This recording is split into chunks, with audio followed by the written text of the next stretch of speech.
We're just two friends who love the movies, call each other every morning. Hey, good morning, Mitch. Hey Sam.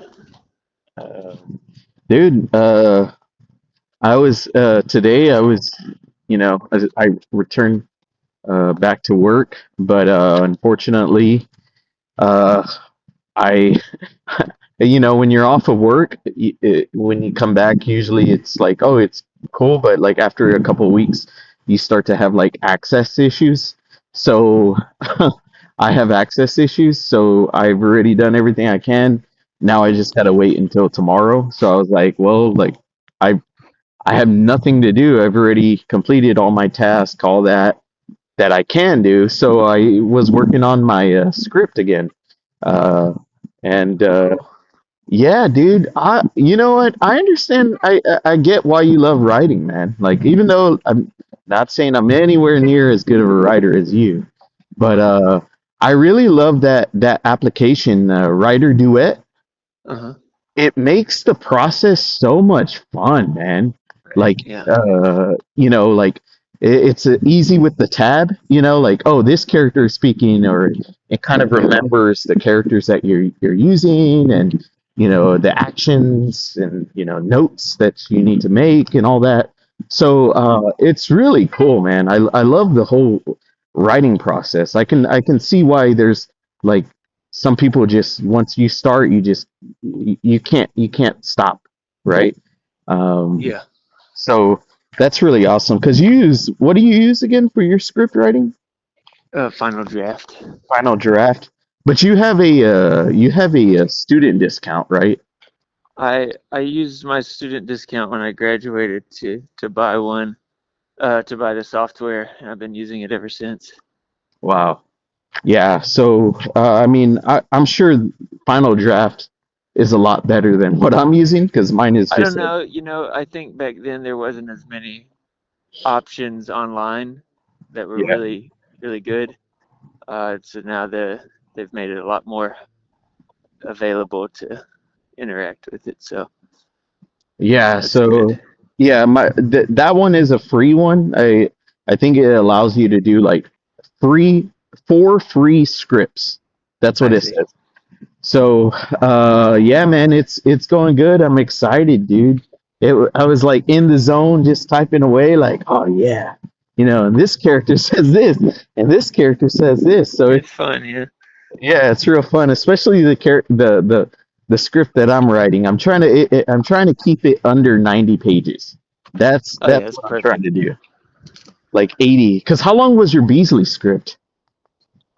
I think it ended up being like 100 or 110 tops. I can't remember. Oh, okay. So that's I like might have what? squirreled it down to 90. I don't remember. Because I have to it's look. like around 90 minutes then, right? 90-minute movie. I hope so. They say like usually it's about a minute per page on average. That will vary, of course. If it's, but yeah, they say on average, usually about a minute per page in terms of how it falls.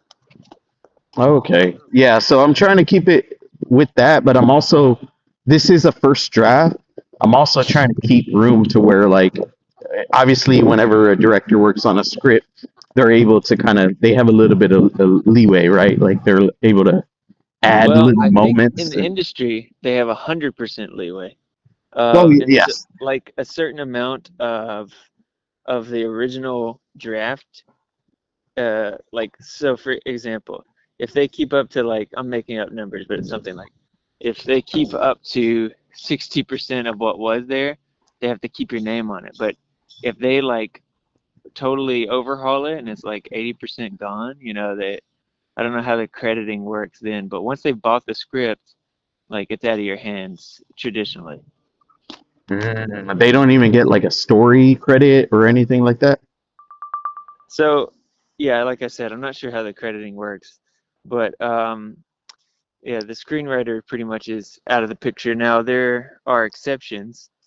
Obviously, I think certain if you get a certain clout as a screenwriter, you could probably uh, contract a little more leverage And I think though that's why a lot of writers, like I know you get mad at Sorkin for directing his movies, but you can understand why he would want to to do direct. it because somebody else gets it and they shake it up. Do you know any do you know any like actual screenwriters? I'm not talking like screenwriters who obviously big movies, but like even if they're doing like smaller films or like TV or something like that. I don't think so. Dude, I don't think so. I really think that and I mean I know I'm just hitting this time and time again, but I really think that you should try to get yourself in a a writer's room of some sort, even if it is for a television series, man. Because I mean, obviously you have the natural talent, and I just think even if you start like that, because I was watching House of the Dragon, and there was a lady in there who's directing it. Well, she started off, uh, you know, like everyone, like from just smaller, like a smaller group, right? And then you work your way up, and I just think that I guess I don't want to see your talent go to waste, you know. So I mean, I wish there was a way that you could like, even if it's like a writer's workshop or something like that, they should have stuff like that, right? I think it's a more of a question of like anybody that wanted to do something like that, if they wanted to be a career writer for television or film, I feel like if they pursued it, they would succeed.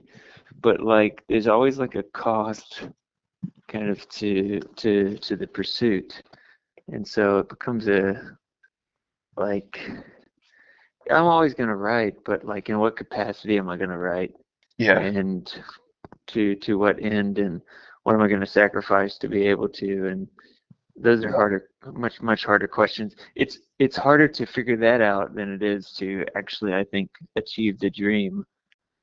Is where the dream integrates with Yeah. other priorities and other parts of your life. That's the real challenge. You just don't know if you'd want to sacrifice with all that, right? That's basically what it boils down to. What it boils down to is I'm not sure the best way to use my time on this planet, period. Wow. So, what is the way? That's what I just told you I didn't know.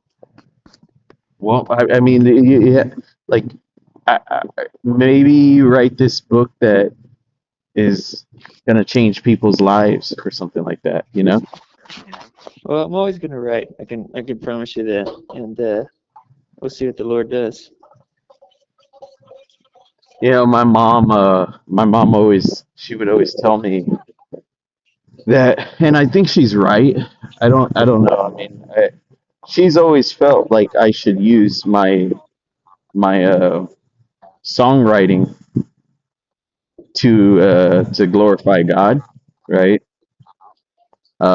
She's always felt like, and I'm not saying obviously I'm not the best songwriter or anything like that, but she's always felt that God gave me a talent to write songs, and she's always felt like I should write songs like worship songs, right? Uh, Uh-huh. and I went when I went back home to visit, just recently. I remembered. I don't know why the memory came back to me. It's like one of those things, man, where you see something, and then this memory comes back to you, and you're like, I haven't even thought of that since that time. Like you completely forgot about something. And I remember as a Yes. kid, I uh, I had I had this little drum, and I'm talking like maybe I was like 9 or 10, and I was walking around I was walking around the house singing, beating on this drum, and I was singing, and my mom was telling me this. She was like, "You were singing like God is good, God is great, you know, He's with me, always, right, or something like that." And I completely forgot about that. Um, Hmm. and it just I don't know why I thought about that, but Dude, you're and the little drummer boy, dude. I don't I don't know, man. It was just it was interesting just going back to home and having all these things reminded me these memories, whether it be in my room of us watching movies or uh, Yeah. the living room. Yeah. My God, man, like everything seems so small now as you're an adult, right? Uh, Yeah. but anyways, it was just making me. I was thinking about some things but I I know last time we had talked, we were talking about just a whole bunch of different movies we had seen. I know there was a few that you had.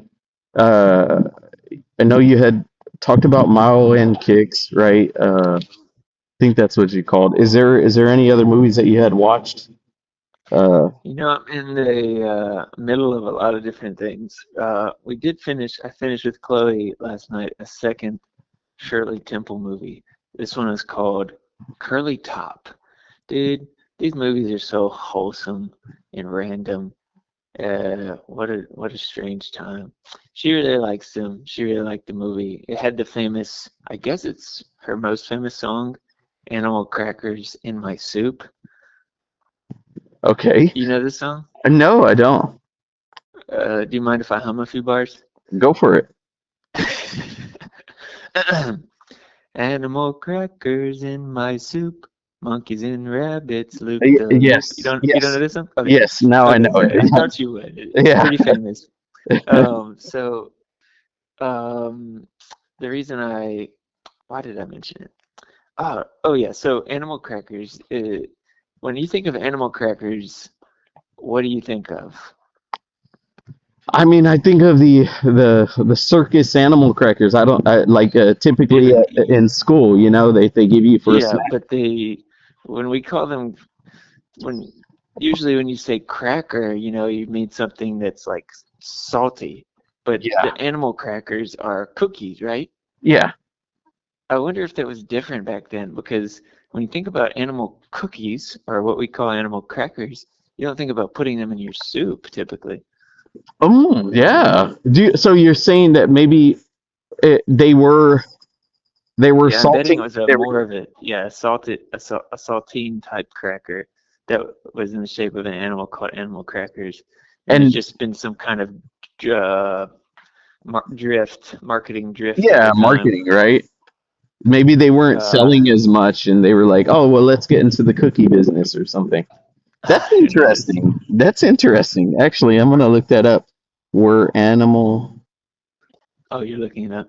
yeah, Yeah. crackers first? Um, Were animal we crackers watched always? it on YouTube, and it was kept trying to cut out the songs on certain copies Yeah. because monetization or copyright issues, and so we'd have to bounce around to like different copies of the movie to finally find one that played the songs, and the ones that played the songs were like a really bad copy. It was a goofy Oh. way to watch a movie, but yeah, she enjoyed it. Yeah, so it's saying here that they were always slightly sweet. They were from England from the mid 1800s. So, Interesting. yeah. So maybe I mean I'm gonna try it in my soup then. You know what the heck? If it's good enough for Shirley Temple, it's good enough for me. Yeah, I mean, uh, uh, hey, I always get a lot of stuff because the goldfish, right? The gold Yeah. I you're gonna laugh. Uh, as you know, I love chili, right? I Yeah. instead if we're out of crackers, I will put the goldfish in my chili. Dude, thank you, dude. This is so funny that you brought this up because Lori will just turn up her nose in the biggest way. I put goldfish in my chili. I'll put them because they're around the house because I've got a 3-year-old. I'll Yeah. put them in my ramen. This is what she Yes. really needs Yes. there. Yes. It's so That good. it is, dude. Let me tell you, it's better I than feel put. so vindicated right now. I'm sorry, but I'm sorry, folks. I know that classic crackers, is what most people use, but I think for me it tastes better with goldfish because you have that crunchiness, right? but you also get that cheese flavor, you know. And And I don't. look, I it's just savory. I mean, it's just bread. It's not. I don't know what's so egregious about it. So, anyways, I'm yeah. glad that I'm not the only one. No, yeah, dude, for real. And it's kind of, it reminds me of back in Alabama whenever I would go to my friend's house. His mom would make, ah, love it, to this day still the best chicken and dumplings. And she would, you know, those smaller circle crackers. Yeah, You know, they're very tiny, but they're smaller. They're still crackers, but they're oyster crackers. yes, yes, that's what they're called, oyster crackers. I would put those in the chicken and dumplings, right?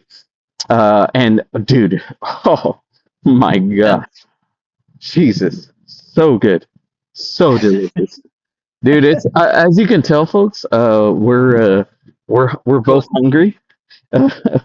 Uh, I'm actually I want something to eat, but I already ate breakfast.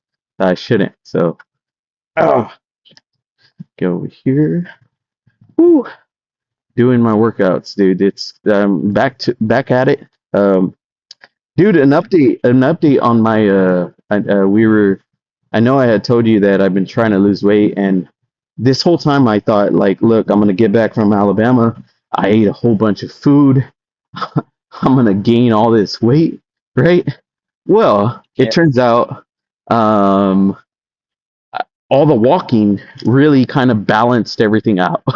So yes, I was eating a lot, but I was also walking a lot. Like I'm talking like 8 to 10 miles. I'm at 191 now, Oh Mitch. boy.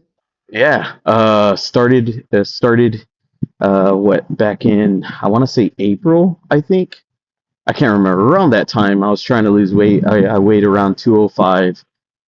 So now at 191. My goal, I'm doing short goals. That way I can reach them. And, you know, my goal right now is to reach 180 and then from there reach like 160. I'm trying to at least reach 160. So Okay. yeah, man, I'm really putting it in, and you're kind of like a motivation because I'm always like, okay, if Mitch can do it, you know, he can go and run miles. I know you go to the gym a lot, so if you can do it, then I can do it as well. Did you know So, who's been hitting it today with the mile or a mile plus? It's Caleb. oh really? He's been getting after it, man. Oh, has he been trying? He's trying to lose weight. I don't know. I just know he's been running a mile. And Oh, well, that's great to hear. I'll have to reach out to him about that. But hey, Mitch, I got to get back into work, but it was good talking with you. but